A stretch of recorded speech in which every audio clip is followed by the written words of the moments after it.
Hello, it's your favorite sports Unc here. Don't forget to hit that subscribe button to join the fastest growing community on YouTube. Remember, Nightcap doesn't happen without you. So please subscribe or you're going to make Ocho cry. The Grizzlies defeated the 76ers last night, 117 to 111. But, okay. We're going to talk about this, what transpired yesterday, but tonight the Grizzlies beat the 76ers. But the big story came yesterday. After the Sixers' fourth straight loss, Kyle Lowry called for a team meeting. Players and coaches held each other accountable and took fault for the start of the season. Maxey challenged Joel Embiid to be on time to the team activities, calling him out for being late for everything and how it impacts the locker room from the other players to the coaching staff. Ocho, Swish, you weren't on. Sir. Ocho, you remember I told you last year, in 1995, Mike Shanahan, first game as the head coach, I won Offensive Player of the Game. I had 10 catches for $180. I was Offensive Player of the Game. But there were some plays that Shannon was bull jiving. So he called me in his office and he said 84, I want to talk to you about something. I thought I was doing, you gonna call me in and congratulate me like, Ocho, 10 for $180 for a tight end. Oh, yeah. So he puts the tape on, Swish, and I'm looking, loafing, didn't get out the break, half-assing on the block. Yeah. Cut the tape off. He says, I'll never accept anything in a win I wouldn't in a loss. So let me ask both of you guys, did you think Joel Embiid just started showing up targeted to these activities this year? Or did he do it when he was winning the MVP? Did he do it when they were winning? You see, you accepted it. You tolerated it when you was winning. Now it's an issue. Now you see why, Ocho, I say you don't tolerate anything in a win you wouldn't in a loss? Yes, sir. This is why. Because if you think Joel Embiid just started showing up late this year, if you think this is the first time that he's been tardy, this man said, how about showing up on time for all things? This is why. This is why. And you know, the funny thing about it is, especially when it comes to time like this, when you're losing, everything else is magnified. They find all the reasons, you know, you were doing it before, but you know, they brush it off because you're winning. And not only are you winning, when Joel Embiid is on the court, you know what you get.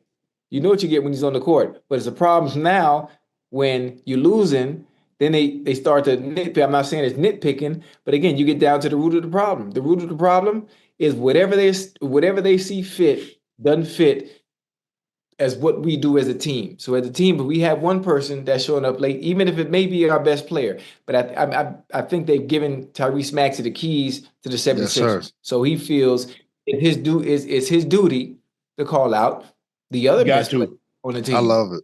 And that's where they are now. Honestly, man, the biggest takeaway from this whole thing for me, because I worked out with Tyrese. Like, I worked out with him when he was going to pre-draft. I worked out him his first couple of years in the league. Like, it was obviously my tail end, but like to see his growth to where he's at now and to be able to call out the MVP, I'm like, yo, bruh, like, I love it. I love that shit. Like, bro, for me, that was my biggest complaint about any and everything. Don't tell me to do something that you not out here doing. Don't tell me to be here on time if you're not showing up on time. Don't tell me to watch film if you're not watching film. Don't tell me to be here on this screen if you're not there on that screen. Don't tell me to communicate on defense if you just out there just going. I don't want to hear that, bro. It's accountability all the way from the top to the bottom. And when you get a player like that, man, shout out to Tyrese, man. I rocks with that. That shit is tough. I like that. Hey, Jay, you ever had to call somebody out? Hell yeah, we always do. You got to. Okay. But you don't make that would cause a rift between Tyrese and Embiid. Did you have to do that publicly though? Like, it got out. It got out. Said it publicly. He didn't say anything. It got out. But just like everything that happened in the locker room, it get out. Dog. Somebody gonna go tell. Yeah, you know how this thing work, Ocho. Yeah. I mean, just something like either that. A player has a reporter has a relationship with a player, right? Or he has a front office person, or he has a coach. It's getting out. Yeah. But people get upset. People got upset with Stephen A. when he said that Stephon Diggs was unhappy. And he was going out. Oh, Right. he made that up. Where's Stephon Diggs now, Steve Ocho? Yeah, he out of there. Looking good over there. Yeah. Boy, People, but the thing is, I'm not saying always, but a lot of times when these reporters get stuff, where you think Adam Schefter? Where you think Woj? Where you think Shams? Where you think Jay Glazier? Rest his soul, Chris Morrison. Where do you think they got these stories from? They got to come from somebody. Within the organization. I'm not gonna lie, it took me so long to understand that, even being in the business, like just like really understanding the business of it all. Like shit just ain't coming out of nowhere. Like like it's coming out, but like you gotta see, you gotta watch how like the plays or how shit play out to really see the trades or the free agent moves or whatever else that like it's so deeper than rap. It's crazy, man. And you got agents telling. So it's not, and people like, I don't do it. I mean, I know a lot of stuff. I mean, things that was going on, but that ain't my job, Ocho. I ain't no insider. Right. I talk in a way, but people say, Shadow, how you know? Don't worry about it. I know. Don't you worry about how I know, because I ain't giving up no sources. Everybody state your source. No. That's just like all the scandals. Think about all the whistleblowers, Ocho. If I gave up my source, there'd be a lot of stuff we'd have never known. Watergate would have never happened without Deep Throat. Mm-hmm. All the cigarettes and nicotine, how addictive it was. If that person didn't blow the whistle, that they were adding high levels of nicotine because they knew it was addictive. And that's why people had a hard time quitting smoking. Yeah. All the things when they had the Iran-Contra, all the stuff that was going on in government. Without that, so nobody's going to give up their sources. But people think this notion, and I'm not saying that reporters haven't made up stuff, but a lot of the stuff that these reporters are saying, it's coming. It's coming right out that locker room. Either agent gave it up, a player gave it up, a coach gave it up, or front office person to me, gave it's not. It's not necessarily on the reporter, bro. It's like, to me, it's on the person who's saying it. Because like for me, if I say something, I'm gonna tell you, hey, Ocho, you can go wherever you want to go and say that I said this. Hey, you go wherever you want to go and say I said this. But in certain situations, you sitting there like, hey man, don't tell nobody I told you. Like, bro, hold up, bro. I ain't with all that. Like that shit right there. I ain't with all that, dog. Nah, don't tell nobody I told you. I ain't going, Ocho. First of all, I ain't telling nothing. Right. I ain't telling nothing because the way I look at it, like my family, stuff that was in my family. Why would I go tell somebody we ain't got no running? I mean, after the fact, I tell you 20 years later. But you thought I was going to tell somebody that secret, Ocho, when I'm actually living in it? Absolutely not. Hell no. Right. So if I'm playing, and even now, I might say some things that happened in the locker room, so forth and so on. I'll never tell who was it, who did this. But I'm like, these reporters and people get mad. Oh, no, bro. Nah. People be diming other people That's out. how I feel about the soup incident. Like that happened in the practice facility. Like, come on, bro. How does shit get to the meet? Oh, you thought the Super Bowl man? Nah, but not only that though, but like y'all, they don't find out until like they don't suspend me until the league and everybody else find out. Like, so it wasn't embarrassing, or it wasn't no egg on y'all face until everybody else found out, until this shit get leaked. Right. So then y'all gotta look like y'all gotta do something. But like, bro, like, come on, man, that shit is weak. But my thing is though, Swish. See, Ocho, now you see why sometimes guys don't matter. How many times you think Kobe showed up late? A Jordan, a Bron, Bird, Magic. When you look, there's a reason why guys are great. Look, guys are great, and then you have, I mean, there's levels to this. I mean, we all might live in the same house, but some of us got bigger rooms. Big facts. Mm-hmm. I'm number 267 in the Hall of Fame, but Reggie White and LT and Time, they're on different floors. I'm in the house. I'm in the building. Right. But there's levels to this. My thing is with Joel, if God gave you that kind of ability, wouldn't you want to maximize it? I'm going to be in the best shape I possibly can be, considering big men don't play long because of the size and because of the lower extremities. You got knee, you got feet, Big Bill Walton, you look at Shaq, you look at a lot of the big men, they have issues that small guys don't have because of the weight disparity, Ocho, and getting that up and down, 300 pounds, up and down, Hey, up and down. how much you make? Who, me? How much I made? How much Joel made? Joel Embiid just signed a 3-year extension for $193 million. He ain't doing that. I got a question. You think? Yes, sir. What if Embiid doesn't love the game the same way Tyrese Maxey does? What if Embiid doesn't love the game the same way that hold on. So y'all about to some criticize him for the same thing y'all criticized Ben Simmons for before? Because that's the same thing. That was the same argument when Joel was quote unquote calling out Ben Simmons, talking about how much he ain't love the game and didn't do X, Y, and Z. So now where we going? What's going on? No, I'm just asking a question, Swish. I'm saying, do you think maybe Embiid doesn't love the game the same way as the other players that are always on time, or maybe he doesn't love the game the same way Tyrese Maxey does? Maybe he doesn't love it that way. To put in the time, to take care of his nutrition, to take care of his weight. Maybe it's different. I'm just curious. I'm just asking.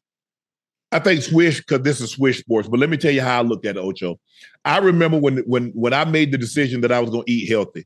I looked at my body one day, and here I was eating fast food 3 times a day, and I had 8% body fat. And nobody could believe it. Thought I could eat like this. So for like 2 years, it was Burger King for breakfast. It was whatever fast food I could get for lunch. And then on the way home, I loved Dairy Queen. So I was on that Dairy Queen hard. But I had 8% body fat. And one day I was like, I wonder if I had a cousin that's in bodybuilding. I've always been a bodybuilding fan. I said, man, I wonder if I were to like eat healthy, what would my body look like? 2 weeks, Ocho. Man, look here. In 2 weeks, I was shredded like a Trump tax return. Waist disappeared like a Clinton email. You know what I'm saying, Ocho? I went head to head with a sword. I lost the fight. Cuts everywhere. I was hooked. And so if that's the way I look, and that's why I couldn't coach, Ocho, because you look at guys with so much God-given ability. Potential. Why can't you? And you look at guys that don't have that kind of God-given ability, and you see they give their everything to be the best they possibly could be. And you see a guy that's got so much more God-given ability, bull jiving, and give you 35, give you 50, give you 70. And you're like, what the hell? Yeah. It makes you mad. I've seen guys. Clinton Porter's pissed me off because I know he should have been in the Hall of Fame, but he wouldn't work. He was a lazy mofo. So let me ask you this. Clinton Porter was that good. Is it the diet or is it the work habits? Oh, he had because I got terrible diet. I feel like I got great work habits. I got terrible diet. He was both BOAF, both poor work habits and diet. Yeah, I mean, obviously, Unc, you know how my diet was. Swish, you know about me and my love for McDonald's, but I was an animal when it came to working. I mean, I'm still the same way. I don't even play no goddamn mo, and I still work as if I might get a call. See, that's the thing was different for y'all. Y'all so used to being in the weight room. Like y'all are weight room junkies. I was never that. I was a gym rat. Like you catch me in the gym. Yeah, the ball you don't bounces. need to. You don't need to be strong. This is all fluidity, baby. This is flow. I don't need none of that. Right. So for me, it's hard for me now. Like that's why I feel like golf is so great for me because I can just walk right into it and just flow, opposed to hitting the gym and doing all this extra calisthenics and all that. I don't need all that. But like certain people, like y'all, man, like I envy y'all, bro. I can't do it. Getting there in the gym 2 hours, 3 hours a day still right now, retired? No. Oh yeah. I was that guy. I was that guy, Swish. I felt that if I didn't train 2 hours a day, I wasn't intense. And I'm talking about, look, when I trained me and Rope Man, we would go in the gym. I was like, what's up, dog? What we got today? He would say, we got this. We would not say another word until the workout was complete. Just straight work. Yeah. And I'm talking about lunge. We lunging the whole gym. We lunging. We doing leg press with 6, 8, 10 plates aside. Yeah. Doing leg extensions, hack squats, lunge the gym. That's me. We doing that for an hour. That's me. And And I was like, but that's all I know. Because I said, Lord, if you get me out of this environment, I'm not coming back. The most impressive thing you can show me about a person is that when he gets the money, he works as if he's broke. Yeah. You look at LeBron, you look at Steph, you look at KD, you look at Jordan, you look at Kobe, look at the greats, look at Tom Brady. Everything Tom Brady had accomplished, he was accomplished on top of accomplishments. And you never know. Peyton Manning, you never know. TJ Watt, look at the guys, and you know. A lot of it is accessibility, it man, to be honest. I mean, it's accessibility and being able to repeat it over and over again. Like, imagine if, like, when you was a kid, you know, when I used to think about all the time when I was a kid, when I was 7, 8, 9 years old, like, damn, I wish I just had a gym. I wish I just had a gym I could just shoot all day. I'd be in there all day, all night. I'd sleep in that gym. I promise you, bro. And when I made it, and I was in the gym all day, all night. Like, that's what it, like, that's what it is. That's your safe haven. 2 a.m., I got the key, I got the code, put my fingerprint in, I can go in, do whatever. I can sit in a cold tub, I can sit in a hot tub, I can get shots up, I can just sit there and watch TV, do whatever I want to do. But like that right there, like, and that's what resonates with me with like a person like Joel. Like, bro, you sat out your first 2 years? Yes. Like, bro, and then you go from that to winning the MVP, to have an opportunity with Paul George and a young Maxey who's just on a rise. Like, you gonna hand the keys off and to win a chip after Boston? I don't know, man. To me, the Knicks-Boston series is serious. So I never played for Philly, but I would assume they got the same rivalry and the same conferences like we had. So I would assume he would take that some shit like that type personally. Then you play on a team with him in the Olympics, like. Yes, and he had to see. Everybody talks about LeBron. It's cold tub. He's the first there in. He's shooting. It's not an accident that LeBron is playing as long as he is, and he's playing at the level he's still playing at. That's not an accident. It's not an accident that Tom Brady played as long as he did, and he played at the level that he played. That's not an accident. When you were growing up, you say, Lord, what did you do to get to where you got? You mean to tell me you would stop that after you got there? That's the problem. Because, see, a lot of times, Ocho, people will climb the mountain and but the greats find another mountain to scale. Yeah. I think that's hard too, because those two people like Bron and Tom Brady, they able to carve out their own future. A lot of people ain't able to do that. This man got a 3-year extension for $193. He got a deal to begin with worth $205. But I'm saying, like, in their years, like at the end, like quote unquote, at the end of their quote unquote career time is 21, 22 years in, like they're still able to pick and choose what they want to do, where they want to go, opposed to being like, you know what, we're gonna trade him here, trade him there, trade him here, trade him there, you know, cut him and pay him out. Like, if I had $500 million, I'm going to do what I want to do. And I ain't going to do that before 12 o'clock. Think about the money these guys making now. Ocho, 60 million. Guys used to buy teams, the entire team for $60 million. Mr. Bowling bought the Broncos for $68 million. Dak Prescott makes $60 million a year. Nah, that's the man. The Steelers, the guy bought the Steelers for $1 million in 33. Talk about them. Think about Ocho. Think about the boy. Look here, the money, and they'll still pay. So you could be 15 years in and making $50 million. What job you know that pays a guy, unless you're a CEO of a company, $50 million a year, Ocho? Boy, but it also tells you a lot about a person when you win in the Olympics and they was already talking about you going to go play for somebody else in the next Olympics. Like, you winning the gold. You talk about you going to play somewhere. It tells you enough. Like, what more you wanted to see? Right. He's not a team guy. He don't care. Me. But but like I said, it's hard. He had to take it serious. Because he's a big, how much you think Joel Embiid weighs, Swish? 3 what? I mean, 3, damn.